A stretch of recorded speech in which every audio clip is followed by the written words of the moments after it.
Hey guys, welcome to Under the Show. I'm your host, Austin, here with Kevin. On this show, we talk about all things pop culture, and this week we're going to talk about the new movie, Nobody. I wanted to get in a little quick on Nobody because it's a very like interesting kind of concept for a movie, and I think what is really one of the things that really interested me was the creative team behind it. So obviously, anybody who like kind of knows about this stuff, they know that Derek Kolstad wrote it, and he's the guy he's kind of like the brainchild behind John Wick. Um, Sorry, dogs are barking. He's kind of the brainchild behind the whole John Wick universe, and you Right. could definitely feel that in this movie. We'll get into that more later. And then also the movie is directed by, I'm going to try to pronounce his name, Ilya Naishuller.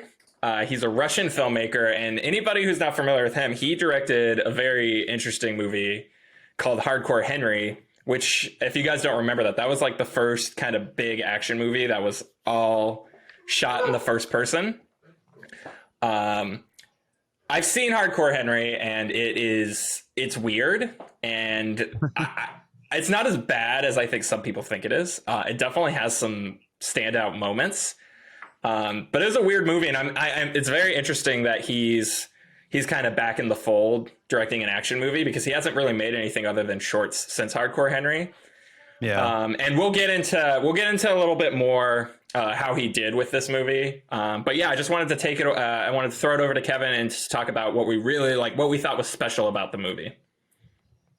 Yeah. So I think for me, I think this is a concept we've seen before with like Taken and obviously John Wick, The Equalizer. This is kind of like a big, uh, a genre of film that we've seen a lot of lately, where it's like this normal guy who's secretly a badass, and he gets pulled into a new adventure because of something like that happens in his life. But really the biggest draw for this movie for me, more than the concept or even the action, is just that it's Bob Odenkirk in this role. And I think he is like really the thing that brings this whole movie together, and seeing him play an action role, I think is what makes this movie pretty special.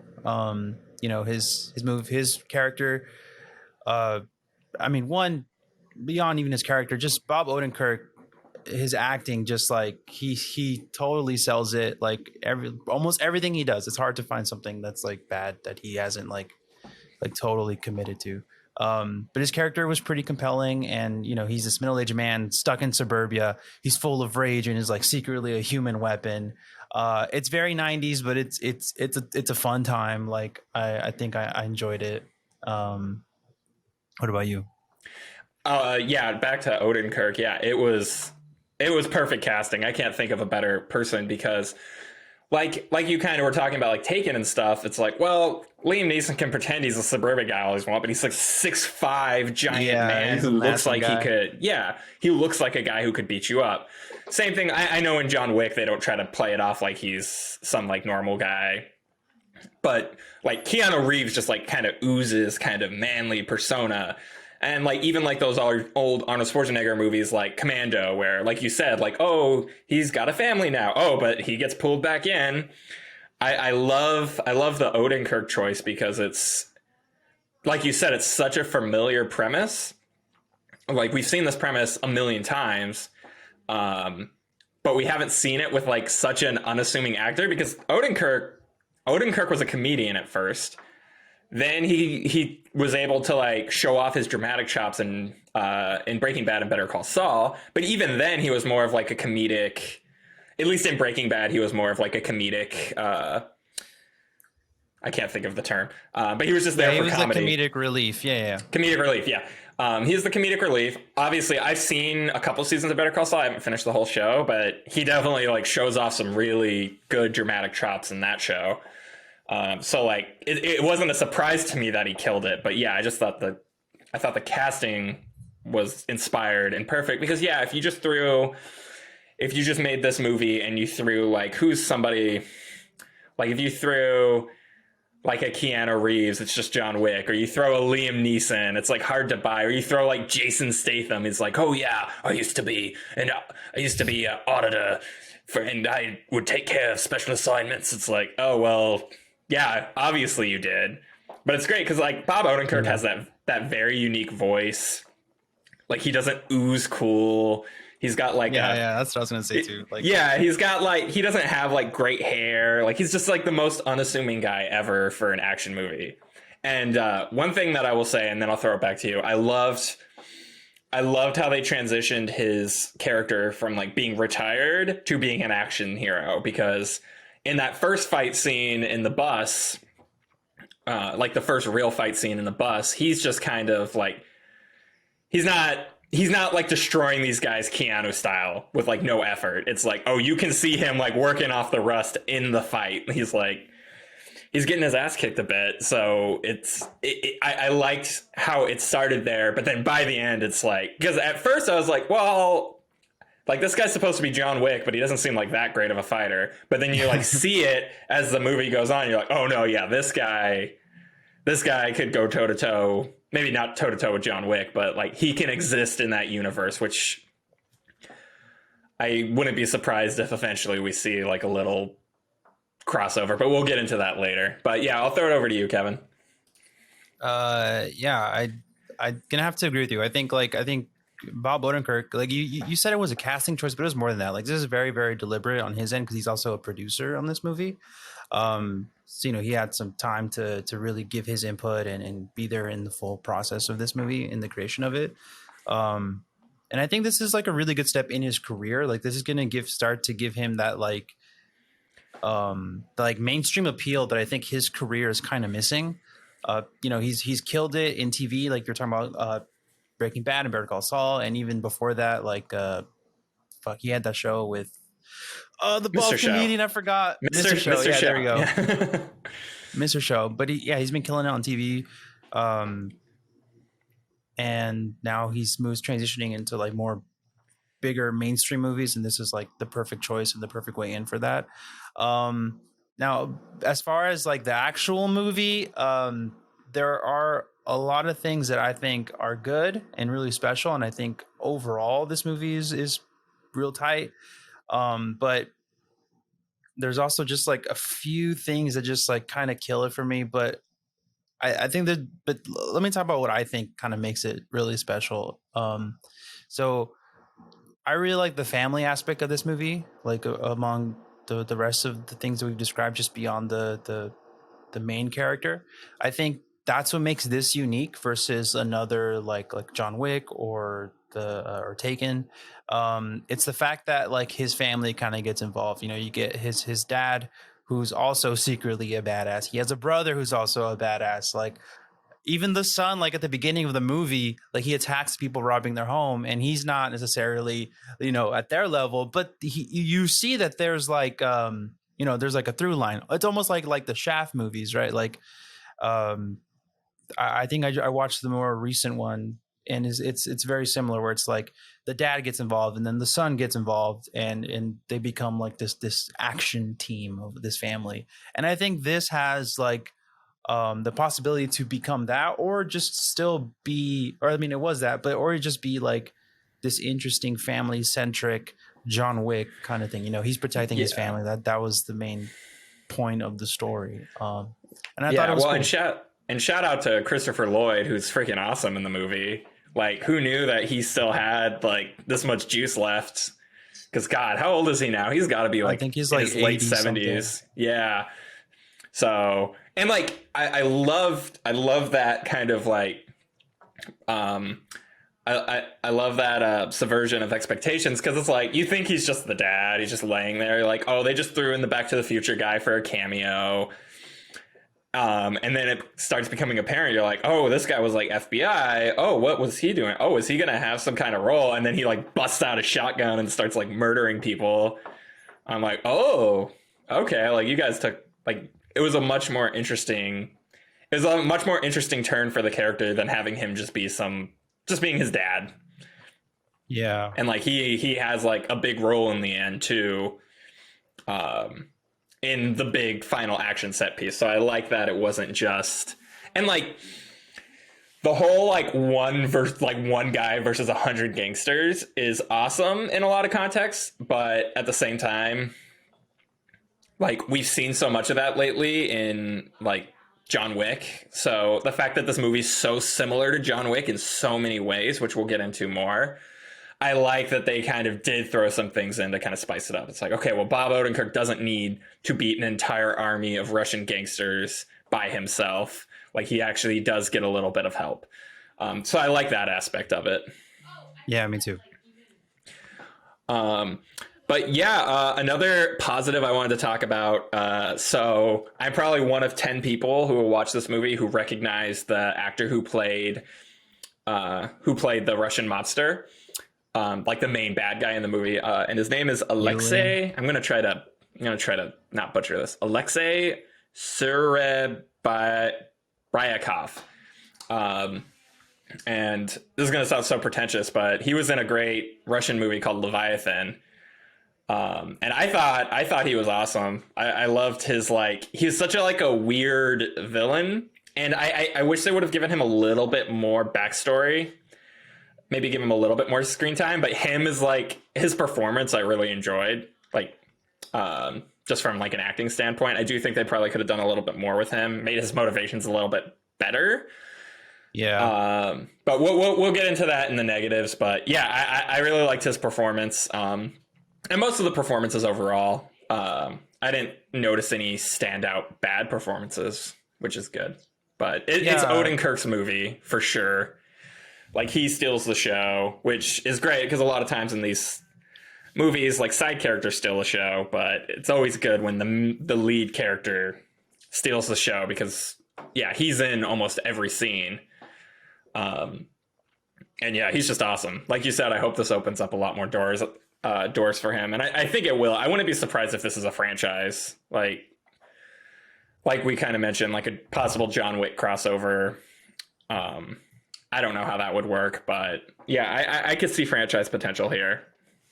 Yeah, I definitely can see a couple more movies out of this, and I think they set up a lot of interesting places to go, particularly with the family aspect. I think, like, that, to me, that was the coolest part. And the other part of this that I kind of loved and hated was the how the audience kind of had to put together the pieces of the past. Like, for example, like, I knew Rizzo was Hutch's brother from the photo that they showed when everyone was young. You got Christopher Lloyd and then his two sons right there in that photo. That Christopher Lloyd's character is a badass because he was in the FBI, and then Hutch uses his father's like old FBI badge and his gun to go like investigate and do his business. And in that first scene with the radio where Hutch is talking to his brother, and like, you learn that he's got all this combat training and he can identify guns just by looking at them. He knew the gun was not loaded. And you're like, and it changes like the whole dynamic of like the first like 10-15 minutes you've been watching. You're like, oh, this guy's so pathetic. Like, he's not in control. And then it's like, oh no, he's actually a fucking badass. He just didn't hurt this person because they were the ones who were like defenseless, essentially, right? Because he was about to come in and start striking them with the golf club. And I thought that was really cool. Yeah, that was actually one of my notes too. Was I like how they handled exposition in this movie. It did feel a little weird, but I liked how kind of over the top it felt when he would give his exposition. It's like somebody's dying and he's like, "Oh yeah, I used to be explain it all. I used to be an auditor," and I like that it wasn't like him just sitting there with his son being like, "Oh, they used to call." I like how like kind of over the top it's like he's like sitting there talking to dead bodies lined up on a couch, and he's like, "Oh, I used to be this legendary badass," blah blah blah. And then like, you said, like in the middle of his sentence. Like, yeah, I like how they handle it because you need to have that. Like, as annoying as exposition can be, you kind of need it. And there are ways to go about it, and I like the way that they went about it. And also, yeah, like you said, it's interesting because there's two ways you could take a movie like this. You could go like the kick-ass way where it's like, oh, normal guy wants to fight, be a vigilante, and tries to learn how to fight.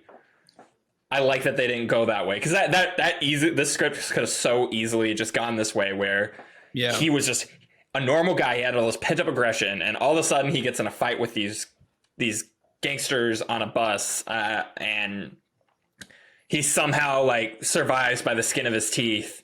And then all of a sudden the Russian mob is after him, so he has to work with his dad, blah blah blah. But he's not like a fighter. I kind of like that they went the John Wick route, where he's like he's already a badass. He's already this like awesome fighter. So I liked that direction they went with, opposed to the alternative. Yeah, I just felt with all the way, you know, they handled some of the backstory and getting it out there for the audience.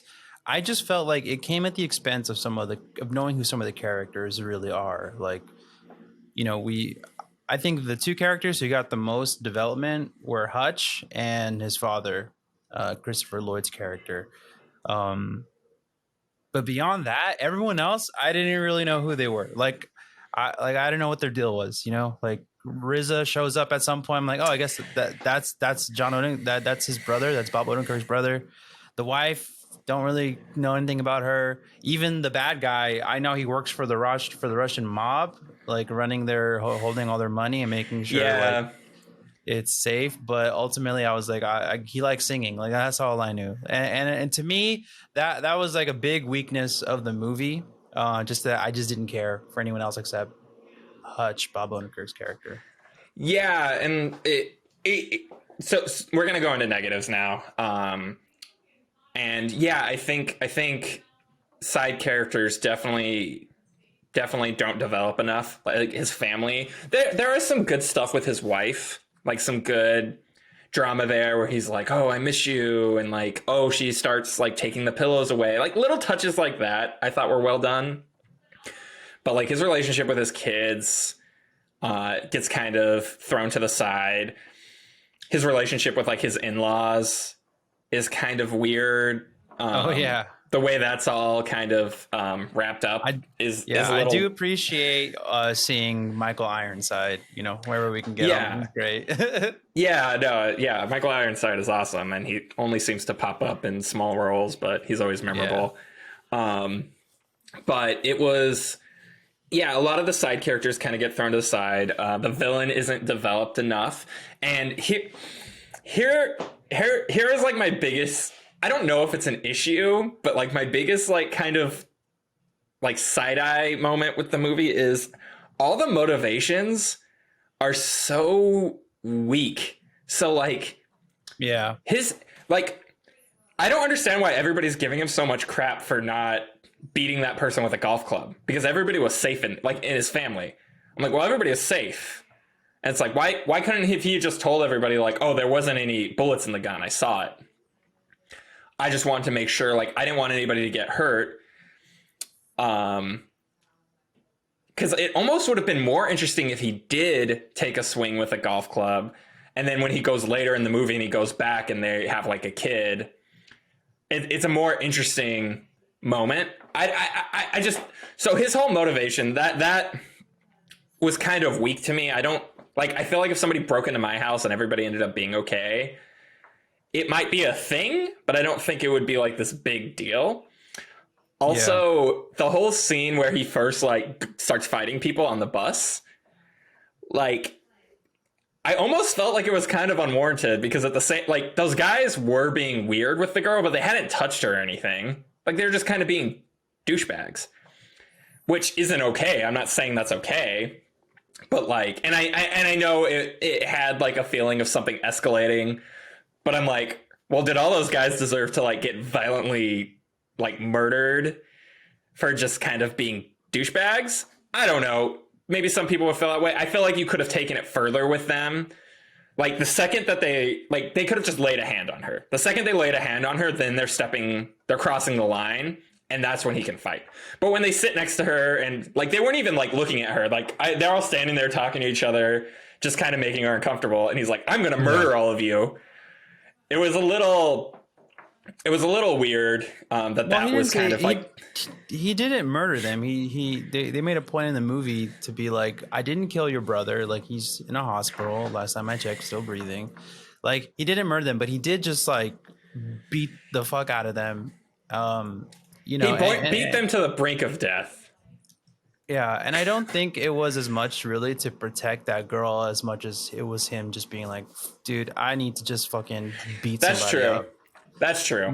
My issue with it, because I think there is still something to be discussed there. It's that it all did feel too coincidental. Like the robbery at the beginning ultimately didn't have, those people were not consequential at all. Like they didn't matter. They made it seem like it did because they had said, "Oh, we got the wrong house," or they had mentioned like it seemed like they were targeting someone, and then they fucked that up, or that they kind of meant to be there or didn't mean to be there. It was a little strange, and then the fact that the only reason the guys get on the bus is because they crash a Hummer next to it, and then Yeah. start to get on. And I was like, And they come out just fine. Like they ran into a freaking wall at 100 Yeah. miles an hour, and they come out just no scratches, nothing.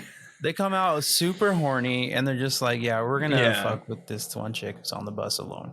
I was like, "Okay, like, all right, whatever. Like, I'll buy it for the movie, but ultimately, I think that was a strange choice to me." But Yeah, I don't have a problem with it per se. I feel like there was a way to go about it that would have been a little bit more interesting. yeah, Because like if it's like you're saying where it's like he just needs to let out pent up aggression, well then he's kind of like a villain almost, where he's obviously those were bad guys who deserve to get beat up. But it's like he's like picking fights with people. And that's fine if you want to go that route where he's kind of like, well, yeah, he is kind of a villain. Like he's not a good guy. He deals with people, whether they're good or bad. He just does it for money. But yeah, like you said, it's a little like too coincidental. And I don't know if this is a complaint, but I do find it really interesting that in Derek Kolstad scripts, cops don't exist in his worlds, because you've seen the John Wick movies, right? Or at least any of them. I think I've seen the first one. There is maybe one cop in the first one who's basically like, and you know what? It works there because the cop even says at the beginning of the movie, he's like, "Oh, you working again, John?" He's like, "Yeah." He's like, "Okay, see you later." At least in that movie, you kind of set up like, oh, the cops don't mess with this world. In this one, you don't really get that. It's like there are no cops anywhere. Like those guys just drove into a freaking, they're wasted. They drove into a wall. And like nobody thinks to call the cops. And yeah, like all this stuff is happening. They did have the cops early in the movie when they first broke in. Yeah. But yeah, I just think it's weird that in his scripts, like just cops don't exist, which I do kind of like. It's just kind of weird at the same time.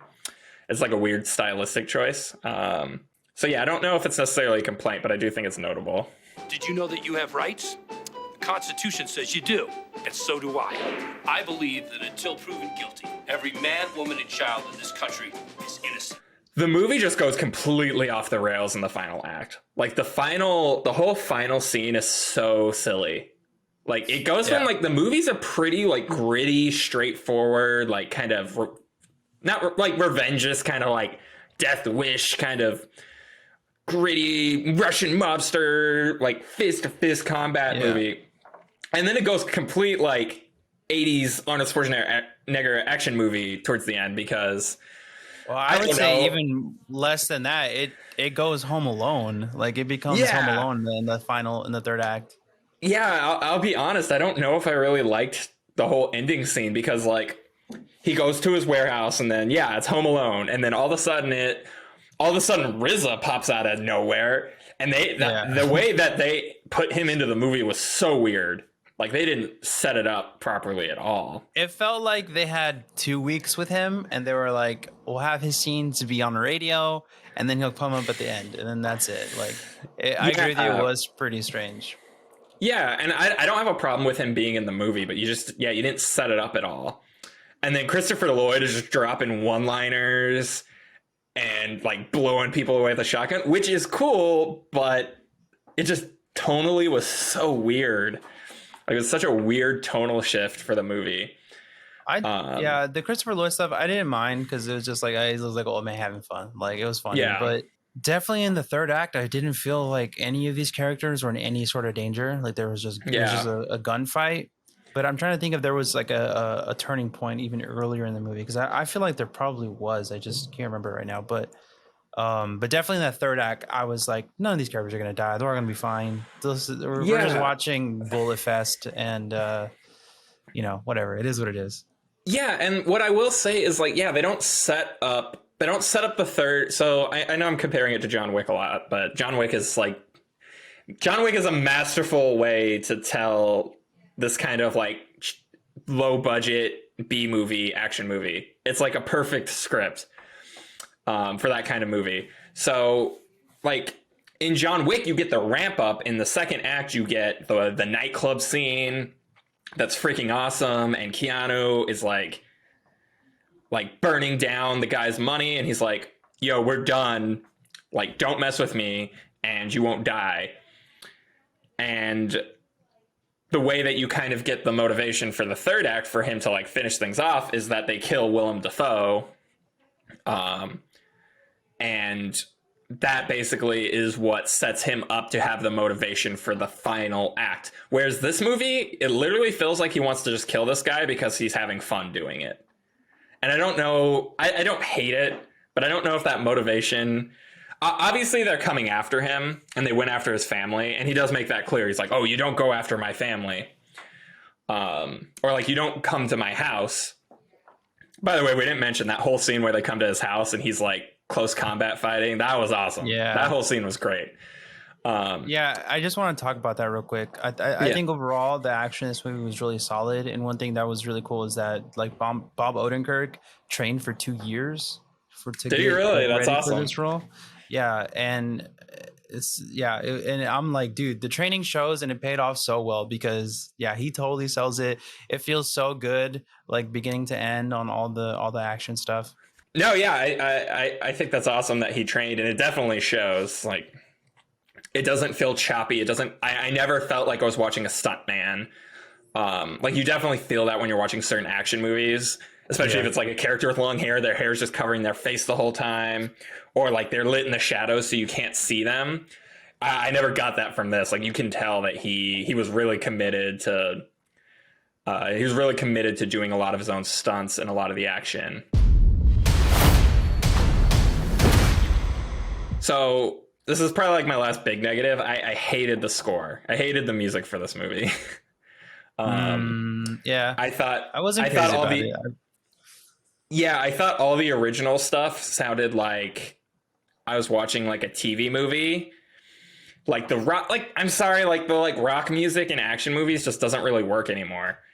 And I'm not saying like rock music, like classic rock music, because that works. Obviously, like Guardians of the Galaxy is a big hit and everything.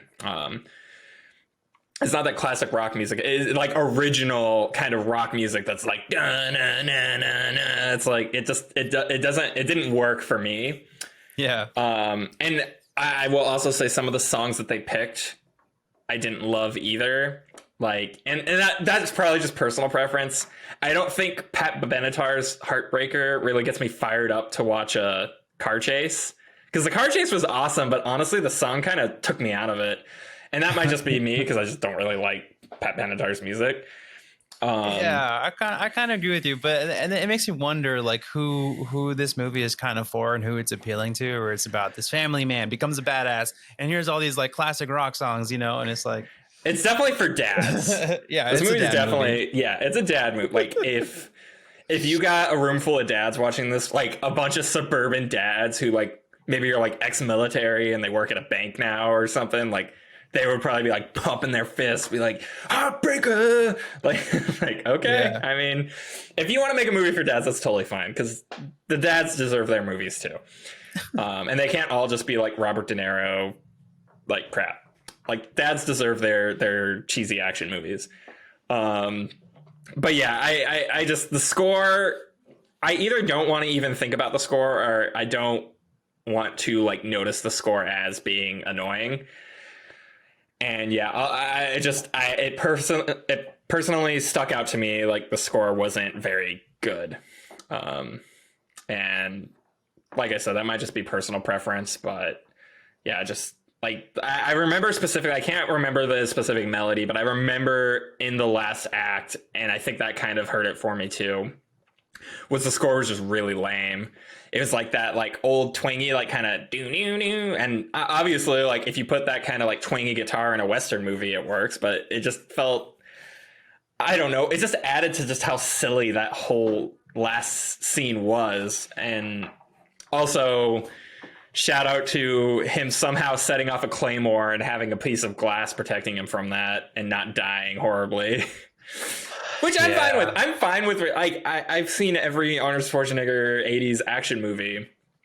So I'm totally fine with like unrealistic just cheese. I mean, in John Wick 2, John Wick literally gets a suit that is bulletproof. So he's sitting there getting like lit up with machine guns, and he's just like, and I love it because it's so ridiculous and it makes no sense, but it's awesome to be able to like watch somebody do that kind of stuff. Part of the reason why it's hard to really buy it is because it is Bob Odenkirk, because all his roles have been like super grounded in the last like 10 years and the things that we've seen him, that it feels like something like as ridiculous as this, it doesn't feel quite right. Versus like with Keanu, you know, he was in Point Break like back in the 90s, The Matrix, like he's an action star with him like in these world of like fake physics or exaggerated kind of physics.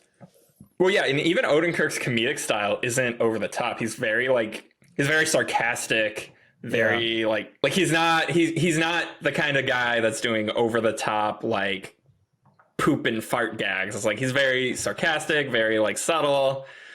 A lot of his comedy comes from what he says. And like you look at somebody like Adam Sandler, like nothing he says is funny, but people think it's funny when he like has explosive diarrhea at a water park or something.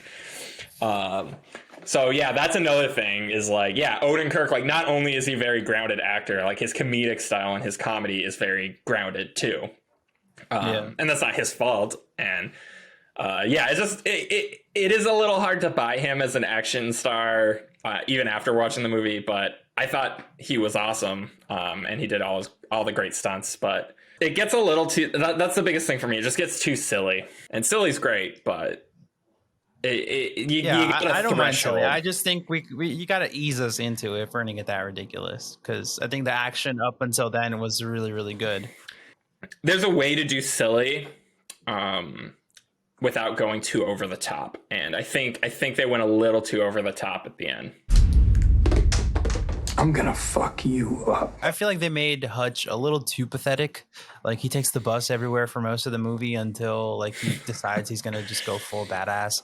I was like, even the beginning scene when his house gets robbed, I'm like, you're very clearly, or as we learn later, he's the guy in control. Like, I like this dynamic of like perception versus reality, where it's like he looks pathetic, he lives this pathetic life, people perceive him as pathetic. Like the cop who talks to him after he gets robbed, he's like, if it was my family, like I would have protected them, no hesitation. But you learn later why he did hesitate. But I was still like, if I was that badass, like there are other ways to incapacitate a person without necessarily like bludgeoning them with the golf club. Yeah. Well, he had the drop on her. Yeah, he had the drop on her, and he could have done something. Could have just like, you know, rear naked choked her. Like, I don't know. Like there's. He could have hit her in the kneecap. He could have hit her in the kneecap, taken the gun her out of her hand. Because his son there's a lot that could have been done. Yeah, his son had the gun up on them. They were ready to go. Yeah, he could have subdued her, called the police, and yeah, like he definitely felt like over the top pathetic. It's like when you watch like a Zack Snyder Superman movie and there's like Jesus imagery every 5 seconds. So like anytime Superman does something, he's got his arms out and he's like Jesus, which is fine. I'm not complaining about it. It's like that in this. It's like every 5 seconds we're like beating in the head that he's just like he's a pathetic person. He's a total loser. Yeah, it's like he goes running in the morning. He sees his wife's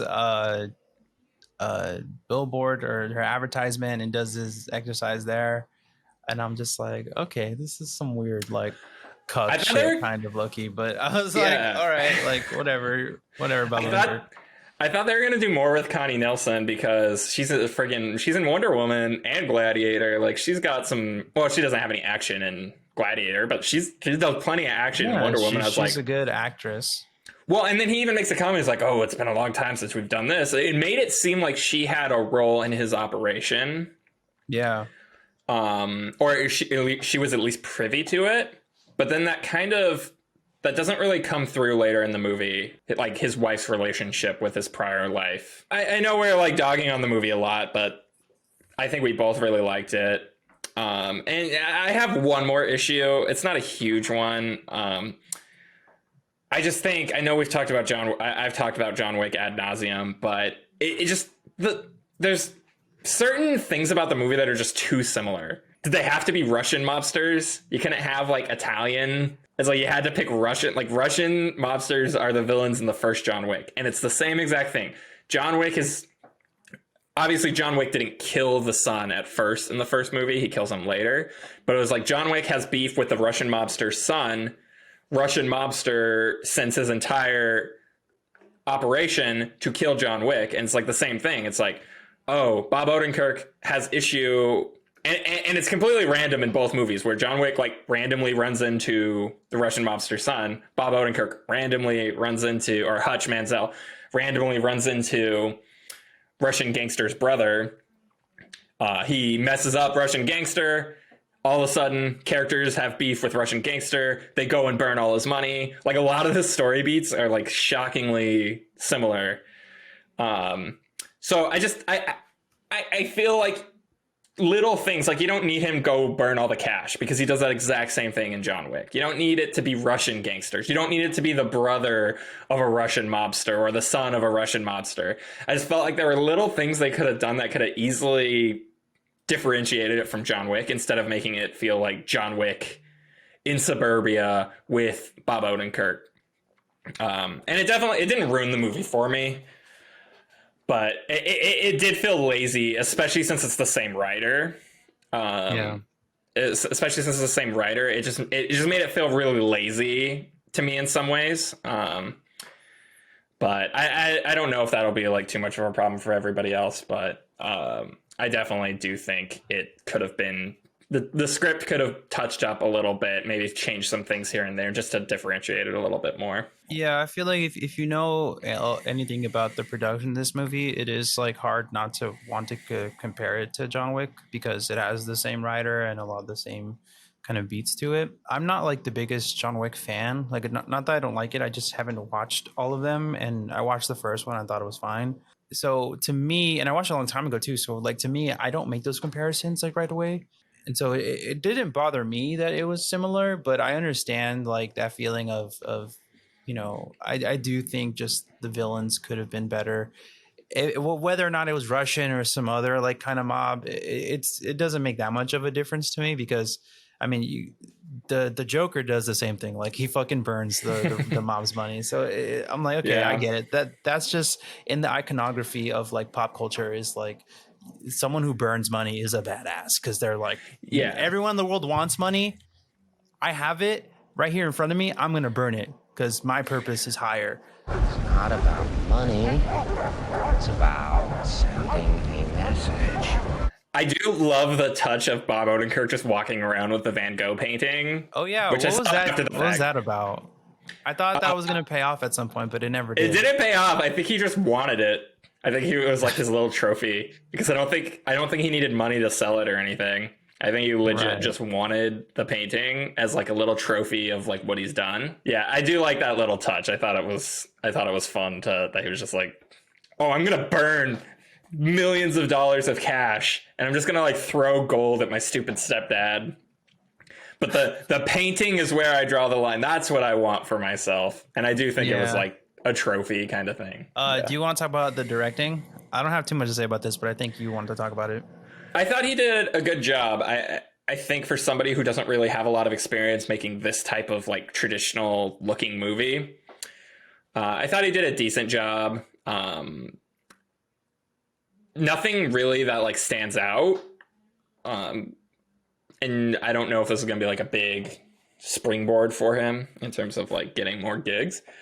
But yeah, I disagree with you. I think this is going to be his springboard. Like I actually think the directing was like one of the high points of this movie. Like on the level of the visual storytelling was really good, and I do have a scene that really stood out to me, and that was when Bob Odenkirk gets thrown out of the bus and like all the glass breaks and he goes down and you see him on the ground. It's like totally zoomed in on him, and it felt kind of like Breaking Bad-ish, but he like has all that glass and it's just falling off of him, and he's like, all right, like actually fuck these guys, and he like goes in, and it was the combination obviously of like Bob Odenkirk's acting and the camera work and the directing. Like, to me, that felt like, okay, that's the director here who's making this choice to do that, and it felt really good. No, it was He's picking the bus driver out and it's all quiet, and he's like, give me that phone. You're not calling anybody. Get the fuck out of the bus. I'm about to take care of this. Like, that shit was cool. Yeah, that's true. I forgot about that touch that he always says, like, "Oh, don't call the cops." I love that when he locks his family in the basement. He's like, "Don't call the cops." So you know what?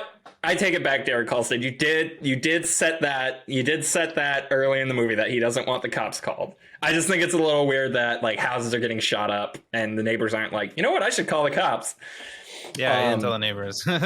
No, he did, and the biggest compliment I could give him is that the action is all really well done. I think him as an action director has a lot of promise, because he clearly knows how to like film an action scene, which I know sounds simple, but I mean, Christopher Nolan can't even do a hand-to-hand action scene without it having 5,000 cuts. So bravo to him for doing that. And like, I think it's good that he was always like the hardcore Henry guy. Now he's the nobody guy, which is, I think I would much rather be the nobody, like the director. If you show my name in the trailer, I'd much rather be director of nobody than director of hardcore Henry.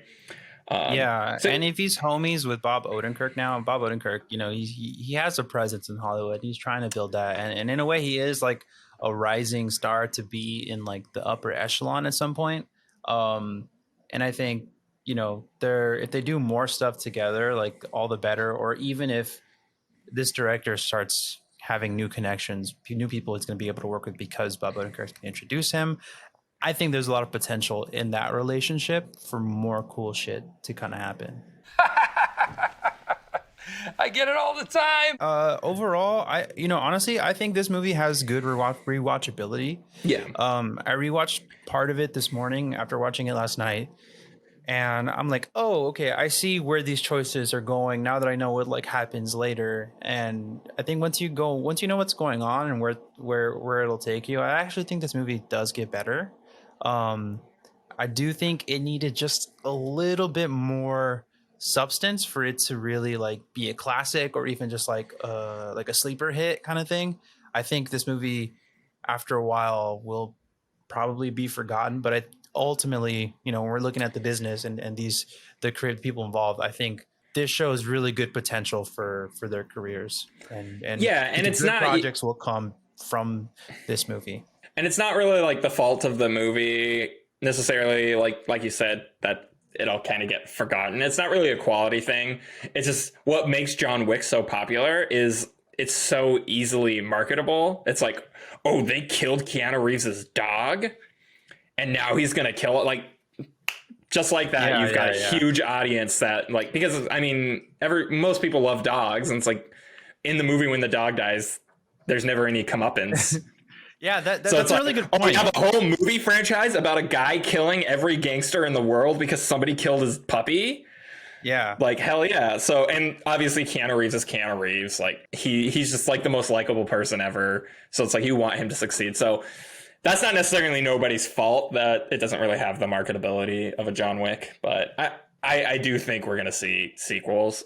But did you have something you wanted to add? No, just I think you hit it right in the head. Where the one thing I remember when I was hearing about John Wick was that it was about a guy who has whose dog is murdered, and he has to like avenge his dog. And I was like, that's so interesting. Like, and they have Keanu Reeves. Like, yeah, I'll watch it. Like, that sounds like a good time. Like, and people were all raving about the action too. Where this one, it was like, I don't know. Yeah, you're right. This one doesn't have that like really simple draw. It's just like if you like Bob Odenkirk, you're gonna like this movie. If you, there's nothing else that'll really grab you if you're not already like a Bob Odenkirk fan. Yeah, and like I think Derek Kolstad on the whole John Wick script. I think he wrote that, and I think he sat on that for like years. And you have the whole mythology with all of John Wick, like the Continental and like all these assassins. It's just like it's the perfect. Like I said, it's like a masterful script for like a first action movie franchise, like low budget indie movie. Wait, John Wick or John Nobody? Wick. John Wick. Nobody is. It definitely like they definitely set up a sequel. Like the whole like they had it after the credits scene. They had like at the end of the movie, it's kind of suggested that he's like got to go back to work.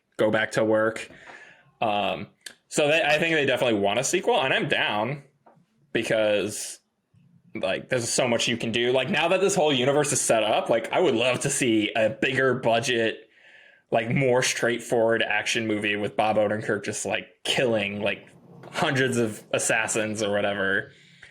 That all sounds awesome, but overall, yeah, I really enjoyed it. I had a fun time watching it, especially like the two biggest standout scenes for me was the bus scene. I just thought that was really well done. I loved, and I know I already mentioned this, I loved how he started off like, oh, he's like knocking off some rust. Like he's not doing very well at first. Like, oh crap, he might die.